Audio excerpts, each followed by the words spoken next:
Tebo ezabali abamalayo tulina tebo eza milioni 3 eza milioni 5 ne king tebo 2 za milioni 10 gwenjogerera king tebo baziguze naye obo inayo ku milioni ze ku mpinzo laba engeri gye tusobola okunyigawo inga tebo endala weziba naye tubakuutira mukule tebo kubanga mugenda kuba kumpi n'omuyindi nga mumulabako si bino ebyokulaba nga ali mu TV biti ogenda kuba omulabako ali 3 fact 5D ng'omulabako wange osobola n'omukwatako.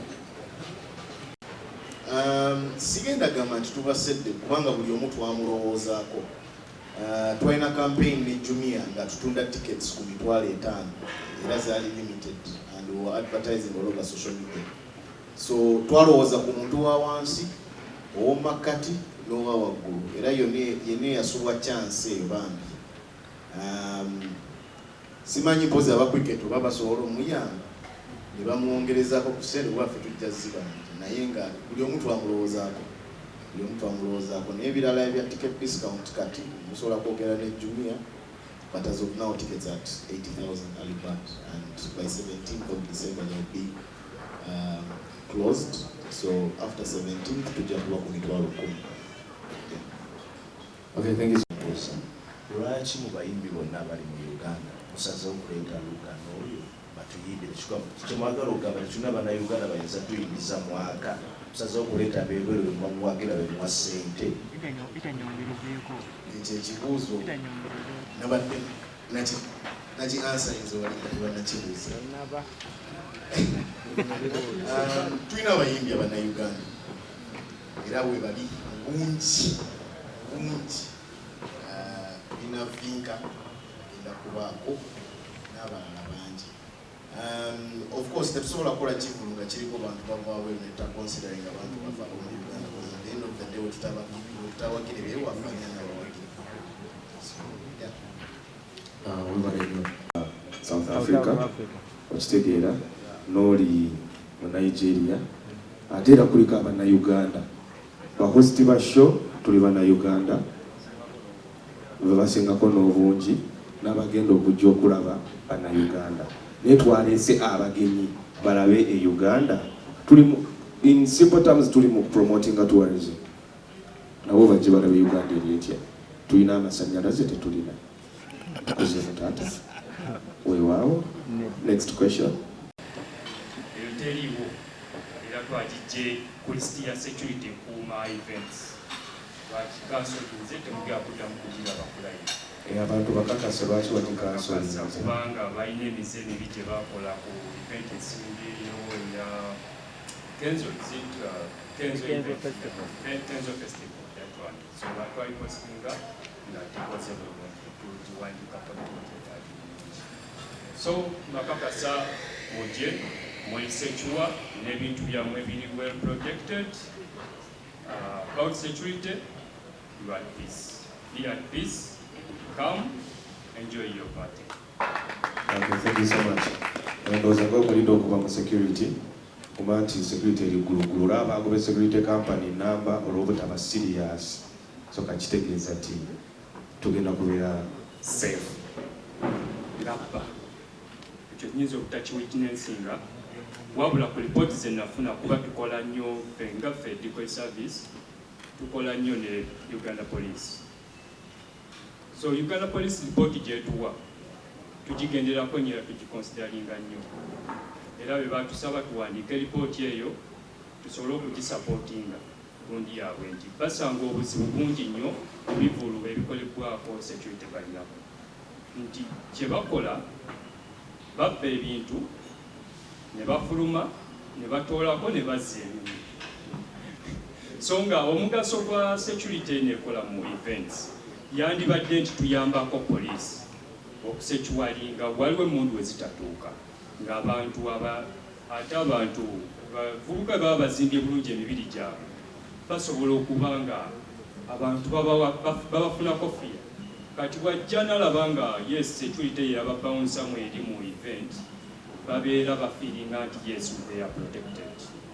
Naye ate we babanga event gye bayalinza security management gye bayalinza okuba nga protecting abantu ate ye baba ate beevumaganya omulimu gwa security eriwo in that ebanga emenyawo omulimu gwaffe kati ffe abakuliyetingawo companies ezizimba abaana abo n'okubawa emirimu baba naffe batumalako emirimu. So mu nkola eyo twali tusobola okuba nga tukkiriza request ya police ne tubawandiikako report eyo gye mwalaba ku social media nti bagenda babaninga mu events. Katono nnyo bw'ogamba nti nno babba ebintu ne babitoolako nabitalo ba otegeeza ki? Bajja n'obulwa amasimu 2 oba 5 n'ofunako emu kitegeeza baba batuddeko ennya ne bakuddizaako emu okulaga nti zino z'essimu ze tukutte ezibadde zibuze ye tiziyitidde mu bo bennyini kyentegeeza si. Ogambe nti mwawandiika ripooti poliisi yabasaba mwagiwandiika kubanga omuntu ali eyo ayinza okugamba nti mwagiwandiisa kuba mwagala bagwa mu bizinensi oba mwagiwandiika kubanga mwalina obujulizi? Obujulizi nyinza nze obutajja na bujulizi nawoba obunsaba essaawa ebisobulina wabula avunaanyizibwa ku security y'eggwanga bw'ajja n'agamba bannammwe bakola kino bwe kiti ne bwe kiti okusapootinga ekintu kyaffe mulina okukola kino bwe kiti ne bwe kiti okitegeera. Why not singa ata security y'eggwanga lyonna webanga kyeyogedde tubayamu. Okay. Naffe tusobola okulistinga down nti among other people you should expect mulimu ba Ugandans like Vinka blah blah blah n'abalala okitegeera. Remember oliko date ya 31st whereby we're having many concerts around. So kati mbadde nsaba bonaatuwaamu ako nga ffe nange manya concert emba njyogerako sijja kwogera Costa Titch nani Ruga Ikaika ntegeerekeka. Then ekirala abayimbi abo badde bajja ne baddeyo ndowooza nga bagetinze disappointed. Ruga last time sisuubira nti yaddeyo nga ali happy to breaking record down oteeseteese otia tibwanaatuuka anaddayo n'awa experience ye mu Uganda esemberako ng'eyakyakadde masijayogera ku Uganda nti bwe nali e Uganda I was treated like oba what ngakyogera ayogera emi. Then ekirala ngera bwe nagamba tuli mu festive season budget ye eyimiridde etya okulanga tufune ku bulango bulungi tubbe ekintu kino nga teri muntu agamba nti ataabuya tubbe yayiseewo awo tukakola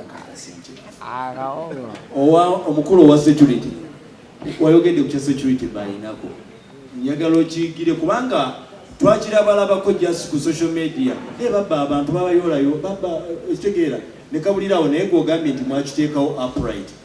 So wano ayina infe ya nyambeko bwebanga really matchmaking those guys really babba nekifuluma mawulire mukola press conference. You guys, thank you very much. Webale nnyo omukulu asabidde omulimu ku press conference n'agamba muwe ku ssente z'obulango kwe tuba tutandikira okwo. Kantandikire ku kyabayimbi ekyo ngenda kikulekera ekyobulango. Ku bayimbi tulina Vinka, tulina Katalian Kando, tulina Munji, tulina ba Rising Stars nga Boom ne Bella. Tusazeewo tukozesa abayimbi abo kubanga we are trying to give a new experience to Uganda and the entertainment fraternity at large. Sigamba nti nno tewaliyo balaba tusobola teekako, of course gye bali naye twagadde tukikuume nga kiri a bit exciting. We don't want to spoil the experience for the people that come. Just short performances, tulina your fireworks and all those other things. So it's going to be a fun event. Ekyokubiri ekya abayimbi abamu abadde bajja e Uganda nga bagenda tebali satisfied. As cash events, tulina motto egamba we are professionals and we are working with the best in the game. Tulina Rock Telecom, tulina a good security company, tulina Jumia, one of the best, tulina Quicket, they are the best in ticketing. So when you talk to assuring the best experience, tulina full sound, tulina lighting, tulina stage, and we are not even outsourcing those are in-house. So good experience, we have you covered. Company na yebe for a single person.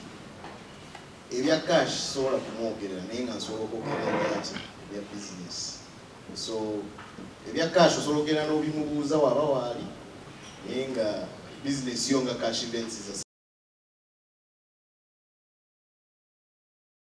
a single person.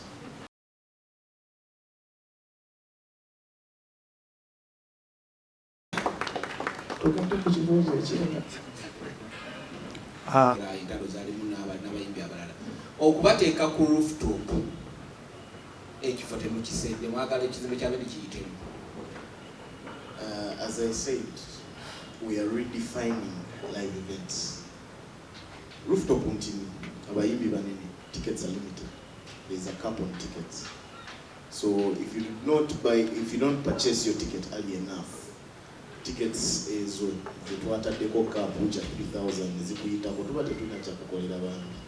Oba olina kulinda event yaffe ddako olulala. Tewali mutegesa asobola kulaba abantu ku mulyango nga bayimiridde sente naziraba nga zigenda n'atabanyigaawo. Bambi leero ogenda mulaba.